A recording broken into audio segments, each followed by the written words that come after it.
झाली।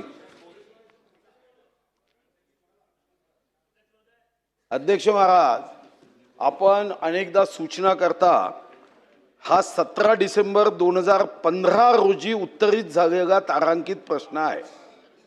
17 डिसेंबर 2015 अध्यक्ष महाराज, याच्यावर पूरक माहिती येत आहे 7 जुलै 2026 ला। खरं तर संसदीय कामकाज मंत्री महोदयांना मी 8 ऑक्टोबर 2025 ला विनंती केली की कामकाज सुधारलं पाहिजे।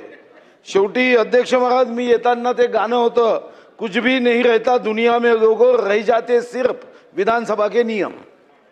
अध्यक्ष महाराज, विधानसभेचे नियम आज मी आहे उद्या नसेल, आपण आहात उद्या नसेल, पण या विधानसभेच्या पवित्रतेसाठी हजारो लक्षावधी लोकांनी घरावर तुळशीपत्र नव्हे तुळशीची कुंडी ठेवून देशासाठी, स्वातंत्र्यासाठी, लोकशाहीसाठी बलिदान केलं। अध्यक्ष महाराज, मी आपल्याला लक्षात येऊन देतो, संसदीय कामकाज मंत्री महोदय, तुम्ही मला 8-10-25च्या पत्राचं उत्तर दिलं 13 मार्च 2026 ला। आता ठीक आहे, आपण व्यस्त असता। उत्तरामध्ये तुम्ही 2 फरवरी 2026चा GR बनवून पाठवला, हा मी तुम्हाला देतोय, अध्यक्षांच्या माध्यमातून देतोय। 1 मिनिट अध्यक्ष महोदयांना द्या। अध्यक्ष महाराज, मग मार्चचं अधिवेशन आलं। खरं तर अपेक्षा कधी काय होती, 2 फरवरीला तुम्ही आदेश काढले की कपात सूचनेची उत्तरं असतील तुम्ही 30 दिवसात दिली पाहिजे, औचित्याची उत्तरं असतील 30 दिवसात दिली पाहिजे। आणि अध्यक्ष महाराज, तुम्ही तर एक उत्तम निर्णय केला। खरं तर तुम्ही एवढे चांगले निर्णय करता अध्यक्ष महाराज, मला व्यक्तिगत वाटतं की तुमच्या मतदारसंघाचा मतदार होऊन पुन्हा पुन्हा तुम्ही निवडून यावं, म्हणून मतदान करावं, असं इतके उत्तम निर्णय करताय। पुन्हा अध्यक्ष महाराज, एवढं चांगलं काम केल्यामुळे पुन्हा पुन्हा अध्यक्ष व्हा असं तर म्हणत नाही ना। अध्यक्ष महाराज, तुम्ही 24 फरवरी 2026 ला अध्यक्ष महाराज या संदर्भामध्ये 16 मार्च 2022चं कपात सूचनेचं उत्तर हे 18 फरवरी 2026 ला आलं। तेव्हा तुम्ही म्हणाले डिजिटल प्लॅटफॉर्म केलाय। मुख्यमंत्री महोदय सुद्धा उभे झाले, त्यांनी म्हटलं की माझ्याही बाबतीत असंच झालं की मी कपात सूचना केली, मुख्यमंत्री म्हणून मीच उत्तर देऊ। माझी विनंती अध्यक्ष महाराज, मी सर्व कागद देतो, पण अध्यक्ष महाराज आत्ताही म्हणजे काल अध्यक्ष महाराज काल पुन्हा तसंच होत आहे। सन 2022च्या पहिल्या अर्थसंकल्पीय अधिवेशनात उपस्थित केलेल्या कपात सूचना 3425 अशा 5 कपात सूचनेचं उत्तर परवा आलं। तर अध्यक्ष महाराज, माझी फक्त विनंती का ऐकून घ्या अध्यक्ष महाराज, की आता कधी मांडणार नाही, आज तर मी ठरवलं, कारण मांडून मंत्रालयामध्ये गेल्यावर काहीच परिणाम होत नाही। तर कमीत कमी अध्यक्ष महाराज मी फक्त 2 गोष्टी सांगतो अध्यक्ष महाराज, की 4 जुलै 2006 ला कधीपर्यंत अध्यक्ष महाराज मी हा कागद पाठवतो, 4 जुलै 2006 तेव्हाचे तत्कालीन मंत्री हर्षवर्धन पाटील यांनी एक चांगली घोषणा केली, तीही कागद मी तुम्हाला देतोय। ते म्हणाले की ज्या विभागातर्फे उत्तर उशिरा येईल त्याची जबाबदारी निश्चित करून त्याच्यावर कारवाई करू। अध्यक्ष महाराज, फक्त मला याच्यात एक अजून जोडतो, कारवाई निश्चित करा, पण दर अधिवेशनाच्या मधात पटलावर अहवाल ठेवा।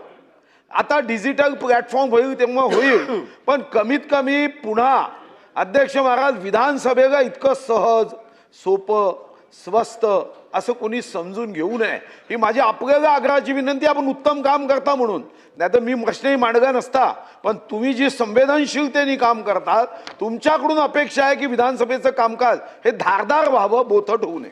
ठीक आहे।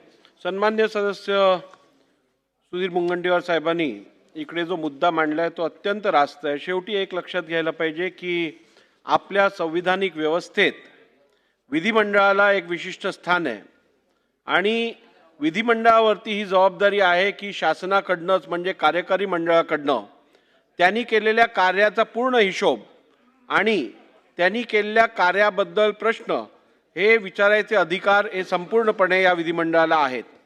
असं असताना विचारलेल्या प्रश्नांची उत्तरं किंवा त्या संदर्भातली माहिती ही योग्य वेळेत जर विधिमंडळात येत नसेल तर मला वाटतं ही संसदीय ही आपल्या कॉन्स्टिट्यूशनल स्ट्रक्चरसाठी किंवा संविधानिक रचनेसाठी अगदी घातक अशी परिस्थिती आहे।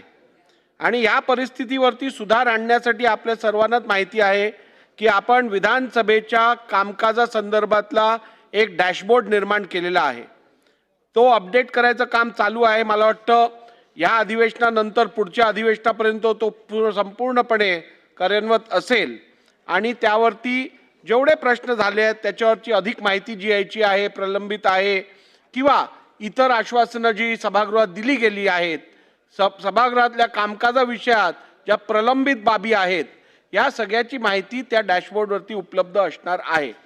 तरीही मी परत एकदा शासनाला असे निर्देश देत आहे की आपण त्वरित आत्तापर्यंत दिलेली आश्वासनं असतील, आत्तापर्यंत दिलेली अधिक माहिती देण्यासंदर्भातली शाश्वती जी सभागृहात दिली गेली असेल त्या संदर्भात हे अधिवेशन संपण्यापूर्वी व्हाईट पेपर, श्वेतपत्रिका या सभागृहात आपण मांडावी. आजच्या लेईंगमध्ये ह्या मागच्या वेळच्या अधिवेशनापर्यंतची आश्वासन किती पूर्ण झाली ती आहे आणि ती समाधानकारक आहे आणि समाधानकारक दोन्ही आहे मागच्या पार्श्वभूमीवर. पण हा तुमचा आदेश आम्ही मानतो आणि शुक्रवारचं अधिवेशन संपण्यापूर्वी ज्याला आपण म्हणू वस्तुस्थिती ही तुमच्यावर मांडतो. आणि दादा खातेनिहाय ह्याच्यात एकदा चीफ सेक्रेटरीबरोबर बसून 2015ची माहिती 2026 मध्ये येणं हे काय योग्य नाही. त्यामुळे या संदर्भात चीफ सेक्रेटरीना सांगून संपूर्ण माहिती जी आहे ती पुढच्या अधिवेशनापर्यंत पूर्ण बॅकलॉग हा भरायला पाहिजे.